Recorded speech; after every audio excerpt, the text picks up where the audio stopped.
¿Alguna vez has sentido que hay algo más en las páginas de la Biblia? Profundiza con nosotros en cada episodio.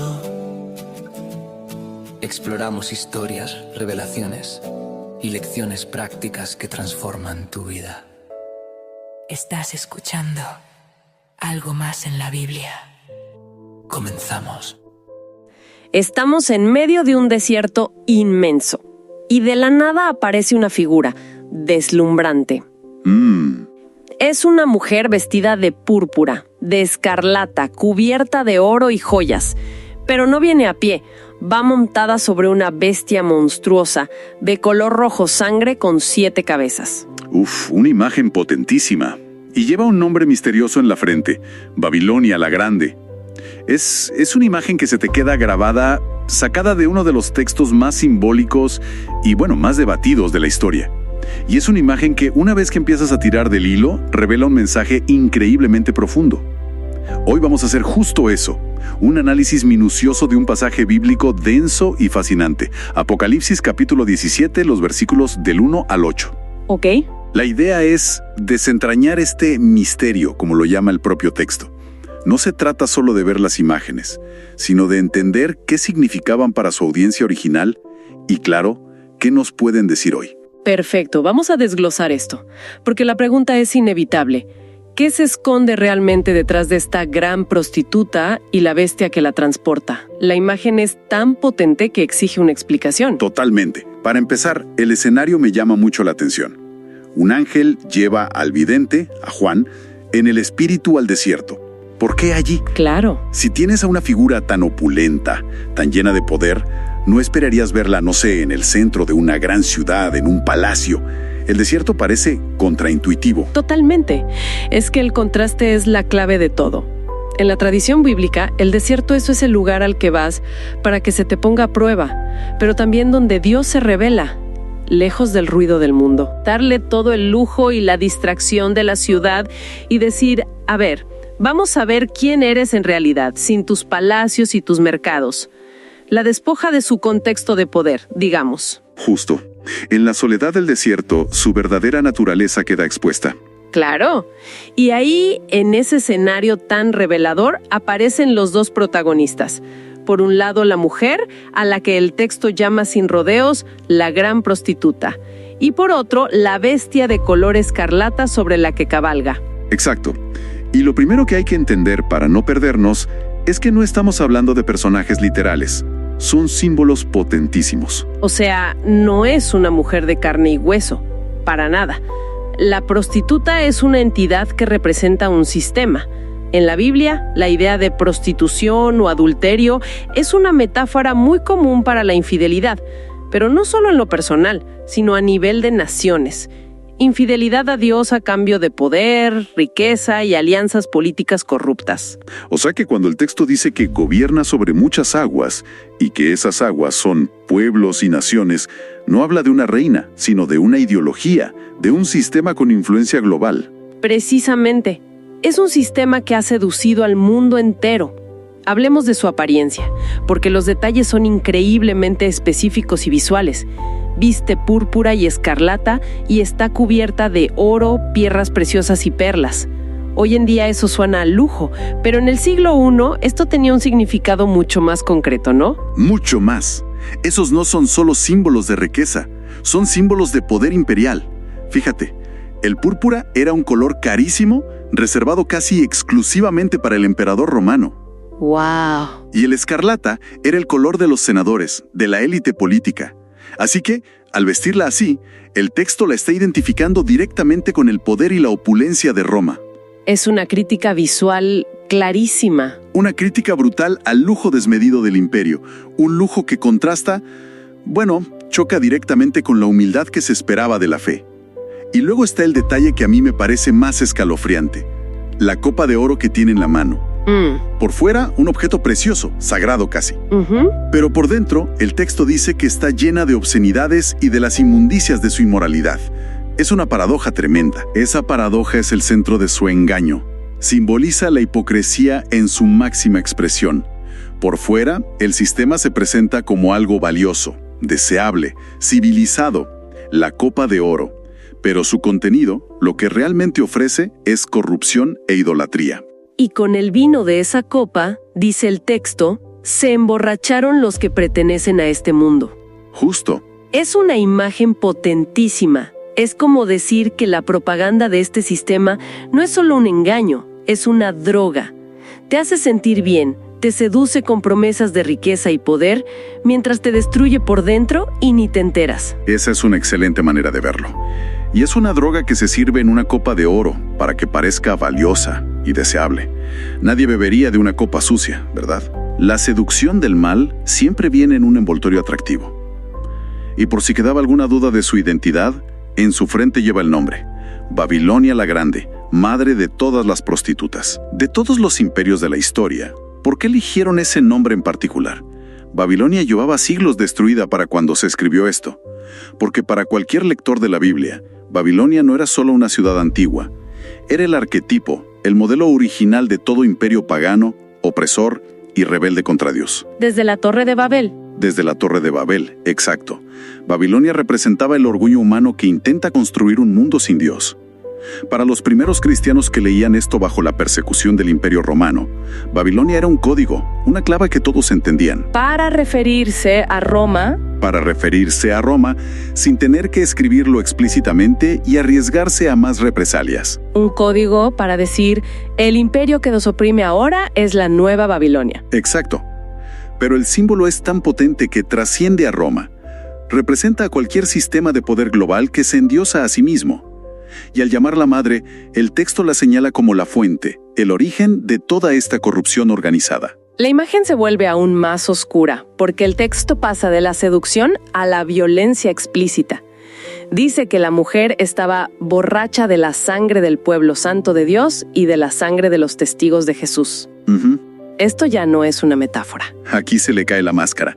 Este sistema no solo es corrupto, es asesino.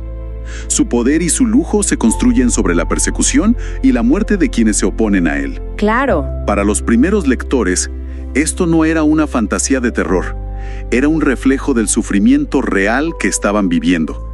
La imagen de esta mujer borracha de sangre debe haber sido increíblemente cruda y a la vez validante para ellos.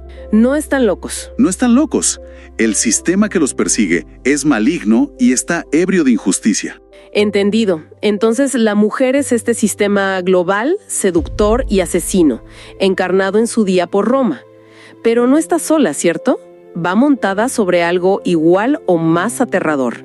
Hablemos de esa bestia escarlata. Claro, porque son dos entidades distintas pero aliadas. Si la mujer es el sistema ideológico, cultural, económico, la bestia representa el poder político y militar bruto que sostiene a ese sistema. El poder que ejecuta las órdenes. El músculo. El músculo. Y sus características también son simbólicas. Las 7 cabezas y 10 cuernos. Suena a algo salido de una película de monstruos. Totalmente. Pero estas imágenes no salen de la nada. Para un lector del siglo I, esto sería como una secuela de una película que ya conocen. Ah, sí. Sí, el libro de Daniel, escrito siglos antes, ya había usado este lenguaje de monstruos con bestias de múltiples cuernos para describir a los grandes imperios que se sucedían. Babilonia, Persia, Grecia.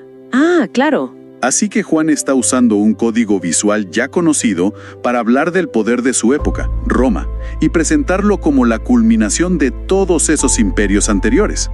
¿Y el detalle de que está llena de blasfemias?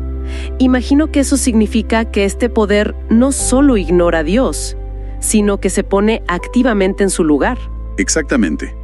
Usurpa el lugar de Dios, exigiendo una lealtad absoluta que solo le corresponde a lo divino. El culto al emperador en Roma es el ejemplo perfecto de esto. Aquí es donde la cosa se pone realmente misteriosa, casi como un acertijo. El ángel le dice a Juan: la bestia que viste antes vivía, pero ya no. Sin embargo, pronto subirá del abismo e irá a la destrucción eterna. ¿Qué puede significar esta paradoja de algo que era, no es y está por subir? Este es el corazón del enigma. Y lo que los estudiosos señalan es que hay varias capas de significado, que se complementan.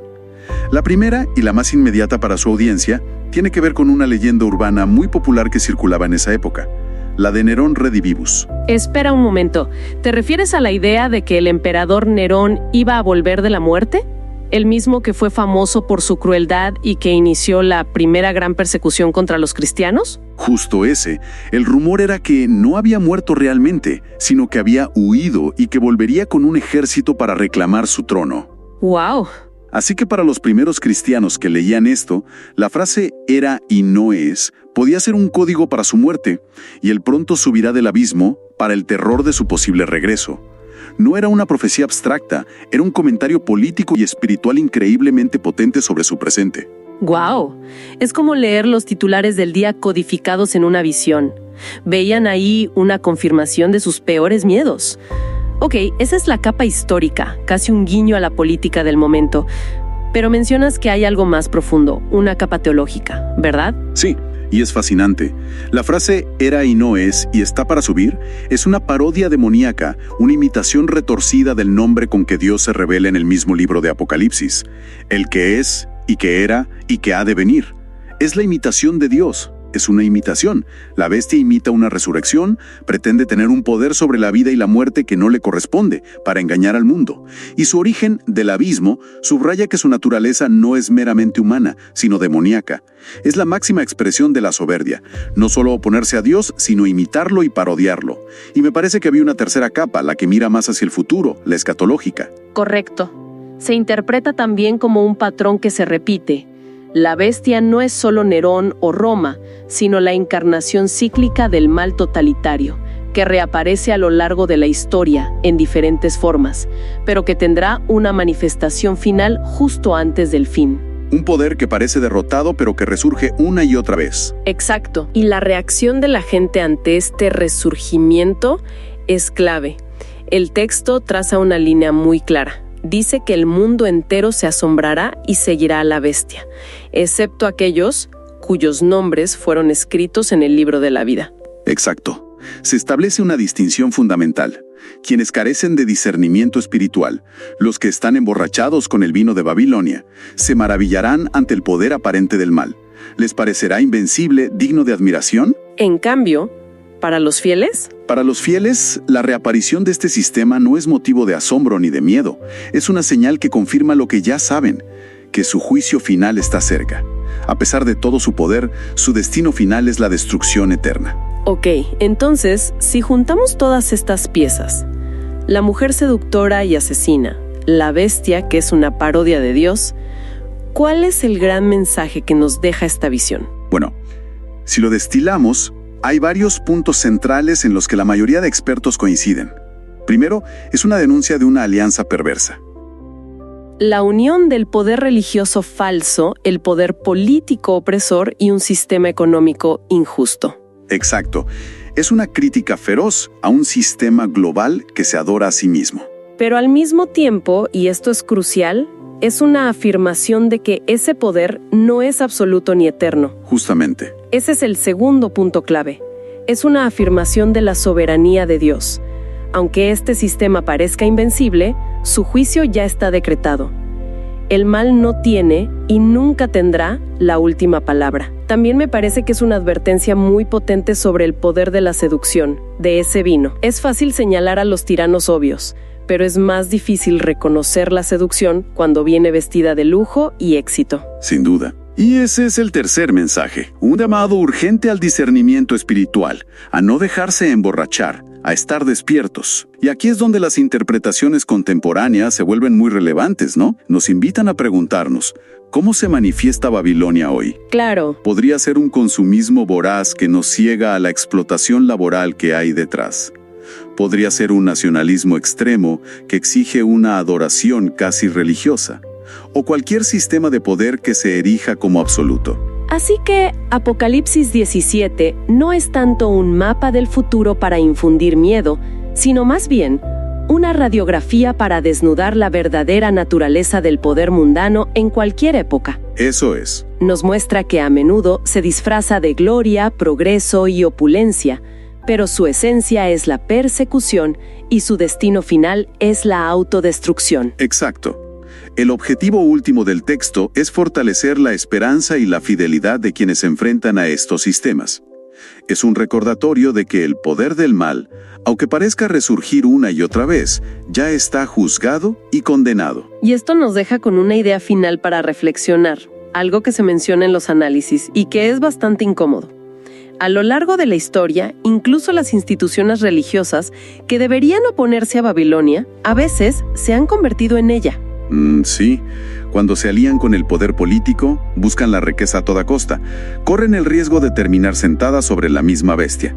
De hecho, más adelante en el capítulo 18, el texto hace un llamado explícito: «Salid de ella, pueblo mío». Y esa es la pregunta provocadora que nos deja este pasaje.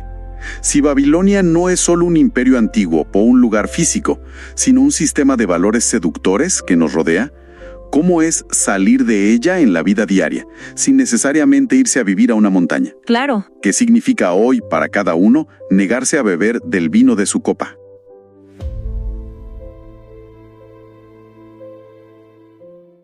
Envíenos sus sugerencias y comentarios a nuestro correo electrónico ministerio@jesusislife.net.